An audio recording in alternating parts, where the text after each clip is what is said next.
Ja, okay. So, Charel, wie ist deinen offiziellen Titel? Charel. Ja, soll ich neutral bleiben? Einfach. Ja, einfach. Von der Karosserie Roemen, oder was? Genau. Okay. Okay. Did you sign the contract we sent you so we can use? Of course, yeah. Die Milchstoffe. Par exemple, yeah. So welcome everybody to the second installment of our Zoom meetings in lockdown Luxembourg of 2020. Today we're sitting down with Charel from Charel Roemen, who's going to tell us about Jonk Handwierk and the special challenges that Jonk Handwierk are facing here in Luxembourg. I'm a member of the committee of the Jonk Handwierk since this year now. Now I do 1 year of being member of the committee. Before I was 2 years a simple member of the Federation of Young Entrepreneurs. And in this time, this crisis of COVID-19, our role is really to help young entrepreneurs who got now new into entrepreneurship or who started their own business, startups, to come through this time. Because lots of them can't do the work, can't gain any money, and this is how we want to help them. Okay, yeah, that's tough. But if you talk about entrepreneurs, what kind of entrepreneurs are you talking about? Is just everybody underneath the age of 40, or do they have to work in a certain industry? So if I would open my I don't know, microfinancing company, just 2 people, would that also be Jonk Handwierk? To be member of Jonk Handwierk, you have to be under 40 and you have to be in craft entrepreneurship. Now in this crisis we don't separate any kind of job you're doing. Okay. We want to now represent the whole entrepreneurs of this country, because it's for us, they got all the same rights. And why should we now separate it? Okay, yeah, I agree. So I saw the very famous hashtag #BreedSchilleren on all the social media outlets, and I was wondering I wasn't really sure whether I was able to tap into that, because obviously we're also entrepreneurs, and we're managing our own company, but we're not crafting. I wouldn't put us, even though we have a little workshop, I wouldn't really put us into this section of craft, because we're not producing anything, we're just doing repairs. But that, according to you, is fine now. So all the entrepreneurs should get together and speak with one voice and tell the government not to forget us. Exactly, because we all have the same interests now, that the entrepreneurs themselves got aids from the government, and it's equal if you're doing a craft job or you're doing another kind of independent job where you work on your own. Okay. So how are you working at Roemen? I can maybe talk about how we're doing it at Klauner. The biggest problem now is the congé familial. So we can't open up 100% as long as the schools are closed, because there's so many of our co-workers that have to stay at home, and rightly so, to look after their children, make sure that they're homeschooled, and make sure that everything is in order. But that has really heavy repercussions on our everyday business. We work with 50% of workforce, and everybody else is at home or belongs to a risk group and is being put on sick leave by his doctor. So there's not, as long as the schools are not open and as long as there's a lockdown, we can't go back to 100%. But work for us is more than 50%. So the people that are here now, they're actually working more or are more stressed than before the actual lockdown, because there's so many demands coming in from the customers ourselves. We lowered what we can offer as a service, so there's fewer delivery rounds. Also, our workshop is not working at full capacity at the moment, but it's quite tough for us to keep people motivated, because I don't know how long this is going to take, and I guess that is also something a problem for you guys. Yes, but now we are working with 1/3 of capacity, and this was mainly because our clients were stopped. The whole work outside was stopped, so the trucks didn't drive, so they didn't come to do reparations, and so we had to put a part of our people into chômage partiel. There are more than, I think there are 6 persons who are now in congé pour raison familiale. 2 of them are also alternating. 1 week they are coming, then the wife stays at home, and the other week the wife goes to work and they have to stay home. And then some for sick leave. But in this moment we are 1/3, and we are now going to recover the persons from chômage partiel. Now we have 2 dates, the 4th of May and the 18th of May, to get the whole team back to work. Okay, and that will work. So you talk to everybody and you will be fully operational again on May 18th. Yeah. Is it? As far as we can. The biggest problem for our business now is that we are behind the whole industry of truck construction and vehicle construction. When they shut down the factories and they stop the production, I have waited longer on the vehicles to work on, and so our new production will be framed out, but the whole repair ship, I think we can stretch it out now and But if I look at our suppliers and also at the factory, at the production of the spare parts or at the production of the vehicles, it seems like everybody's opening up again. We had one of our biggest suppliers, Haldex, who was closed for 2-3 weeks, and now they're opening up again, even though they only had 25% of capacity. At least we can get some parts, because 2 weeks in, we were in a situation where we had the impression that Mercedes, MAN, Scania, Volvo, everybody's closing down. And if they're closing down, plus our suppliers, which are also the suppliers of the big constructors, then there's no need for us to be open either, because we can only be the intermediary between the industry and the end consumer, right? So if my customer has a need, has a demand for a part, and I don't have any way to retrieve it, then why am I going still to work? And that was before everybody started talking about masks and sanitary products, because this has opened up a whole new range of product lines for us, which have always been present for Klauner, but now in the last few weeks or 2 weeks, really, demand has really been skyrocketing for masks and disinfectant and sanitary products, and I think that will continue. They will continue to do so. But I'm not sure if I should be worried about how everybody talks now again about opening up everything. So I think it will be quite difficult to maintain that sentiment of being on lockdown and be very careful of how you behave yourself outside when schools are open and families and friends can interact again. Because at the moment, I think there will be a backlash where finally it will be like a sentiment of joy, and people will go out and have parties and say, finally we can do this again. And I'm worried whether I should think that's a good thing or a bad thing. Obviously, what you said before about the Jonk Handwierk, about the crafts here in Luxembourg, is really, really important. That all the barbers can go back to work, that all the physical therapists can go back to work, that all the designers can go back to work. You know, for them it's really a difficult time. And if we wait until the end of May or beginning of June, most of them will go bankrupt, I presume. What do you think?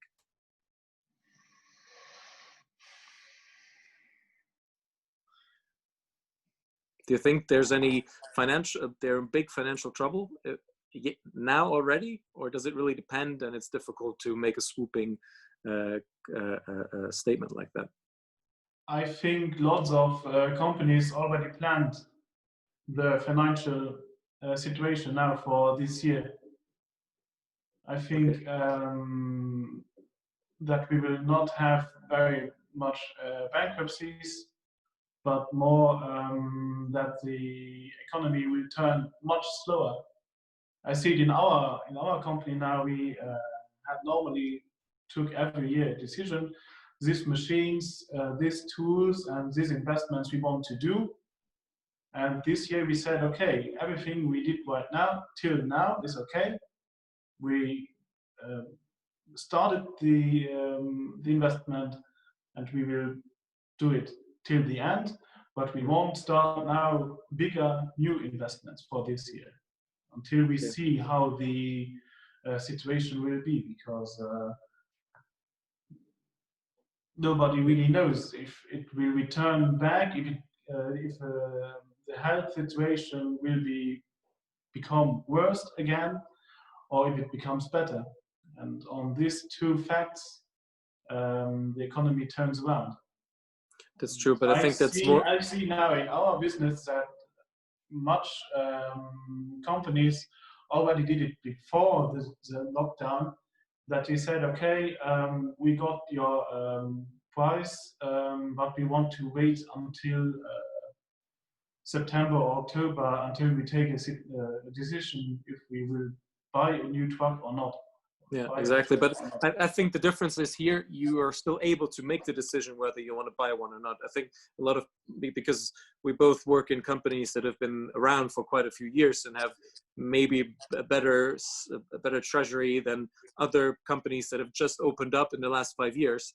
And I think they are, well, they should be protected most, you know. I think the government also gave us the possibility not to pay our VAT in time, and to postpone some of the tax payments that are not necessary right at this point. We still continue paying them because we are in the fortunate, privileged position to be able to do so. But I think if people run companies that are really service-based, they need to pay. They need to pay rent, they need to pay their 4 employees something, and they're not registered themselves as a salarié in their own company, then they can't even apply for chômage partiel, and that's really troublesome for them. But I do understand also for the government, it's really difficult to make a good decision that makes everybody happy. It's really, really difficult. And I think you saw when Butto made made the announcement of the easing of the situation, I felt he was a bit more nervous than usual when he said when he gave his speech, because maybe I had the feeling that, okay, what I'm saying is very good for one side of the economy, but I know there's no blanket solution for everybody. So I think now it's really crucial for the entrepreneurial, and I'm not talking about people that have been around for 30, 40, 50 years, but maybe that have only been around for 5 or 10 years, startups. Mm-hmm. And for them, they're really going to be hit very, very hard. So did you have, when you go to your Jonk Handwierk reunions, do you have a camp with the really small entrepreneurs and the startups, and then the camp with a more let's wait and see approach, well, not old people, but a bit more instated companies that have been around for longer, or do they all speak with one voice? The good point in our committee is that we have already every section of craft work or structure of company in our committee. We have people who started the startup, who started with everything, almost nothing when they started the company. We have people like me who got a company in the family where they do where they take it over and continue to do the company. And so everybody, every kind of company is represented in the committee, and so every member of the committee has his points where he pays more attention or less attention on. And we talk a lot together, we write a lot together to get these whole points all together to represent it outside. Not froh för det. Varför är det froh för mig now? The question was whether you and the committee of Jonk Handwierk were able to make bullet points about what you think should be happening to help the Jonk Handwierk, what the government could really be doing, because I'm at a loss. I don't know even though I'm criticizing the way they are approaching the Handwerksbetriebe in Luxembourg, but I don't really know what is a good solution for everybody, because there are so many different versions of a Handwerkbetrieb. So for startups or for really installed long-term companies, do you have like a master plan of what should be happening? Master plan is quite a big point, big word, but yeah. There are more points where we say this should really be done. The first point is really the payment for the entrepreneur himself. If he's really independent in this moment, he doesn't get really an aid from the government. Why isn't he elective for the chômage partiel? Because he's paying his taxes, he's driving his company, but if you're driving your own company, it doesn't mean that you have such a big reserve of money to pay yourself, because they are also people. They have families, they have kids, they have their own things where they need the money to drive the private life. Yeah. This is one of the main points. The other is the way how the government is communicating with the independents is really bad. But what I want is really, that's why I'm engaged in the committee of the Jonk Handwierk, is to represent and making a strong position for other young entrepreneurs who don't have this background, with parents who know how to drive a company, and a brother who is with me, and reserves, and a structure with the fiduciaries and the whole structure behind, who is supporting us in these times. But there are other companies where a single person, or a person with 1 or 2 employees, or even with 8 employees, who has rentings to pay, or other points where he needs the money every month, and he can't get it because he can't drive his company how he usually does. And this is one point why I am in the committee, and why most of them are in the committee of the Jonk Handwierk, is to be a strong federation to represent young people. And when it's not COVID crisis, we are doing our visits of companies, we talk to each other. There are always any topics like formation continue, sécurité de travail, des points là où these points where you do a lot of talk, a lot of speeches, to see how does the painting guy do these points on sécurité de travail, and how does an esthetician do different points on the personal, on the organization of the personal organization. And I think it's interesting. I think it's interesting that you said if there's no COVID crisis, then already your federation suffers a bit in this country, because you don't get the respect that that is deserved, you know, by the backbone of the economy, because the general sentiment I feel is that more people should go into entrepreneurship and should try and become independent, because that is how to make the society and the country more interesting, if there are more people trying to make it on their own. And I think in terms of entrepreneurship, Luxembourg still can learn a lot from some other nations. And I think this will be pointed as a disadvantage if now people after this crisis, individuals that would have wanted to go into entrepreneurship, but now they're even more frustrated when they saw how the government was reacting to the crisis and who they were protecting first. I'm not saying that the other industries that are protected now are not worth protecting. That's not at all what should be what I'm trying to say. It's just that the communication and also the way the way the entrepreneurs are being dealt with could be improved. And I think it will be improved because this is a new territory for everybody. And it makes, I mean, what Charel just said, I think it makes blatant sense to most people, and even people high up, because up until this point, they actually thought that the government was really doing a really good job in handling the crisis with communication. But when you reopen the economy, and you start giving out aids for companies or for individuals to be helped in times of crisis, it's difficult to find a good balance. And I'm sure people in charge will take good decisions. And if they come to us for help, or if they come to us to ask what we think should be done, I guess we're more than willing to help them and give them some pointers.